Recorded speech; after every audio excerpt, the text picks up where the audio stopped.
Halo anak-anak, kita mengenal begitu banyak pahlawan di dunia ini. Ya, ada pahlawan kemerdekaan Indonesia. Nah, di situ ada gambar-gambarnya. Nanti kalian bersama dengan papa mama coba menebak nama-nama para pahlawan kita. Semuanya harus bisa ya. Nah, tetapi juga ada pahlawan yang muncul di televisi, di film-film, atau bahkan di buku cerita.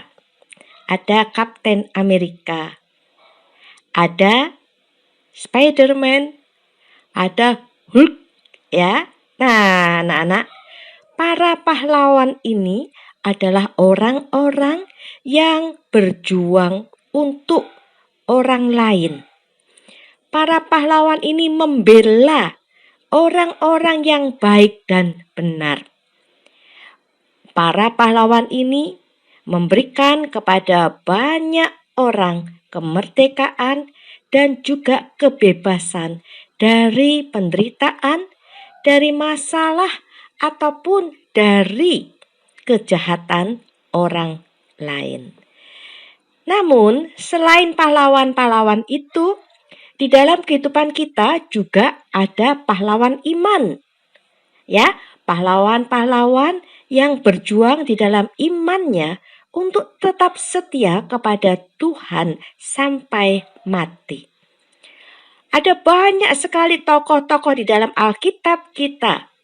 Dan mereka menjadi pahlawan-pahlawan kita karena mereka mengajarkan kepada kita tentang bagaimana setia kepada Tuhan walaupun hidup itu susah.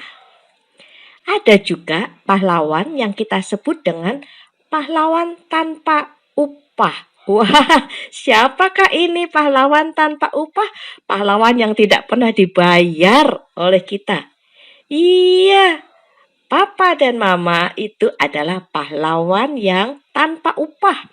Mereka berjuang untuk kebaikan kita. Mereka berjuang supaya kita menjadi orang-orang yang baik, orang-orang yang hidupnya nyaman, orang-orang yang bahagia. Mereka adalah pahlawan tanpa upah. Kita tidak pernah membayar orang tua kita. Dan walaupun tidak dibayar, orang tua kita berjuang siang dan malam supaya kita mendapatkan hidup yang baik. Karena itu hormatilah, cintailah papa dan mamamu. Kemudian kita juga kenal ada pahlawan tanpa tanda jasa. Iya, itu bapak dan ibu guru kita. Mereka mengajarkan kepada kita banyak pengetahuan. Dari tidak bisa membaca, kita bisa membaca. Dari tidak bisa menulis, kita bisa menulis. Dari tidak tahu apa-apa, kita menjadi banyak tahu. Semakin kita berumur, semakin banyak ilmu yang kita dapatkan dari bapak ibu guru kita. Dan mereka tidak mendapatkan apa-apa. Tidak mendapatkan jasa, pahlawan tanpa tanda jasa. Ya, mereka berjuang untuk kita anak-anak. Karena itu hormatilah bapak dan ibu gurumu, ya. Nah, anak-anak, menjadi pahlawan itu seringkali membuat kita memilih mana yang harus dibela. Dan kita pasti membela orang-orang yang baik, orang-orang yang benar, orang-orang yang dijahati, orang-orang yang dibuli oleh orang lain. Apakah kita mau menjadi pahlawan yang membela orang yang tidak baik?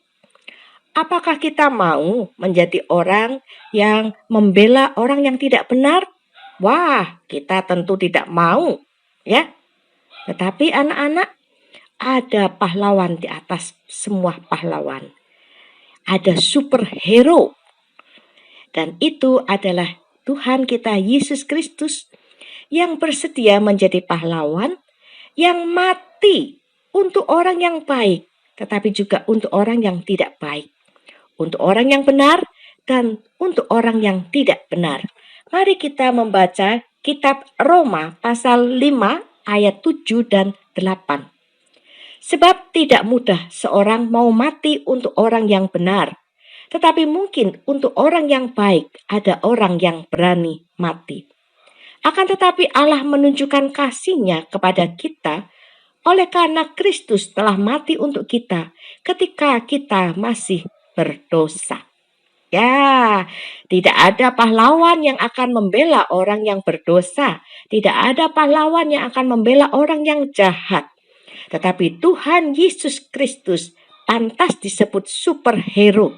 Karena Tuhan Yesus bersedia menjadi juru selamat, mati di atas kayu salib untuk semua orang. Dan untuk orang-orang yang berdosa. Semua orang yang berdosa mendapatkan pengampunan dosa dari Tuhan kita Yesus Kristus. Karena itu pantaslah kalau Yesus kita sebut sebagai superhero. Pahlawan di atas semua pahlawan. Karena dia bersedia mati untuk semua orang. Tidak peduli baik atau tidak baik, benar atau tidak benar. Semua orang yang berdosa mendapatkan keselamatan dari Tuhan kita Yesus Kristus. Karena itu setialah kepada Tuhan Yesus. Karena di luar Tuhan Yesus tidak ada yang berani mati untuk menyelamatkan kita. Tuhan cinta kamu. Amin.